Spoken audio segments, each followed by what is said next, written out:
Pessoal, eu me chamo Alessandra e eu tô passando aqui pra contar a história de um projeto muito especial. Quem sabe você também faça parte dessa missão, não é mesmo? Em 2012, quando eu tinha 14 anos, Deus começou a despertar algo muito profundo em meu coração. Eu não sabia descrever exatamente o que era, mas é como se eu pudesse sentir a dor de pessoas que passavam por situações de abuso, de negligência, de violência. Então, com a ajuda da minha família e de amigos, começamos a dar os primeiros passos para aquilo que seria o início de tudo. E o projeto se chamava Guardiões da Esperança. Nosso foco era em Cotia. E lembro que naquela época não existiam muitos projetos filantrópicos por aqui. Com o colégio mesmo, começamos a nos reunir, nós adolescentes, para ir até abrigos, asilos. E quando vimos, as nossas ações estavam se estendendo para o centro de São Paulo, com pessoas em situação de rua e crianças africanas refugiadas. Naquele tempo, nossas ações eram pontuais. Quando não eram anuais, eram semestrais. Vimos coisas lindas acontecendo, mas mesmo assim, tinha algo que ardia e que ainda arde em nossos corações, que é o desejo de não apenas passar pela vida dessas pessoas, mas permanecer. Mais tarde, já formada na faculdade de Direito e com a carteira da OAB em mãos, eu passei a fazer algumas viagens missionárias pelo Brasil e me deparei com uma realidade terrível. Eram crianças e adolescentes sofrendo silenciosamente em suas casas, sem nenhuma perspectiva ou esperança de serem ouvidas ou protegidas. E também pessoas de diferentes classes sociais, também em suas famílias com padrões disfuncionais, sem nenhuma direção. E o pior, eu não pude fazer nada juridicamente para aquelas pessoas, justamente porque eram ações pontuais, eram viagens pontuais. E aí me veio no meu coração, não dá para ser pontual. As pessoas precisam ser acompanhadas, elas precisam de um cuidado integral. Logo depois dessa viagem missionária, eu fui internada por 50 dias com uma doença autoimune, que eu passei a escrever lá mesmo, na minha internação,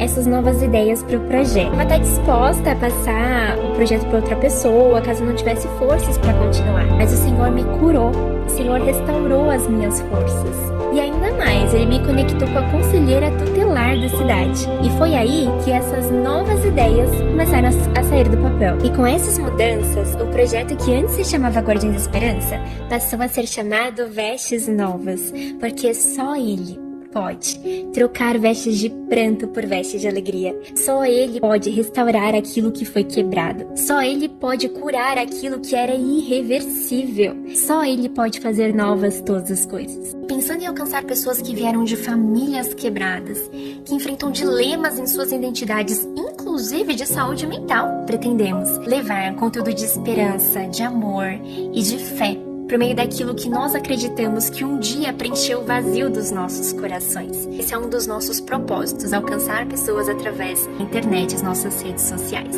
O outro propósito é alcançar crianças e adolescentes que vieram daquelas situações que eu comentei com vocês. E se a gente for parar para pensar, grande parte delas já está acolhida em abrigos institucionais, conforme previsto pelo ECA, para acolher crianças em situação de risco, crianças e adolescentes que sofreram violência doméstica, abuso e negligência nas suas próprias famílias e que por algum motivo não puderam ser reintegradas nas suas famílias de origem ou então encontram uma solução nessas famílias. Então elas são encaminhadas para esses abrigos para serem acolhidas. E muitas delas carregam feridas emocionais muito profundas, empecilhos para elas prosseguirem em suas jornadas. E com isso, nós pretendemos levar esperança para elas através de ações nesses abrigos. Ações que envolvam educação, palestras motivacionais, saúde com médicos e dentistas, além de brincadeiras, dinâmicas, com valores de fé, de amor, de esperança. Você pode fazer parte disso com a gente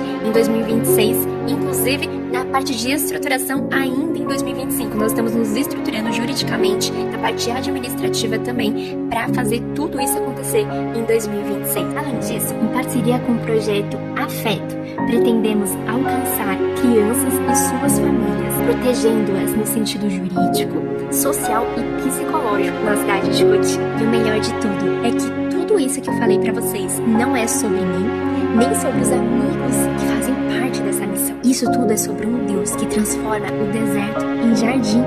É o Deus que levanta pessoas improváveis para fazer parte de um legado eterno. E você é convidado para fazer parte disso com a gente. Vamos juntos?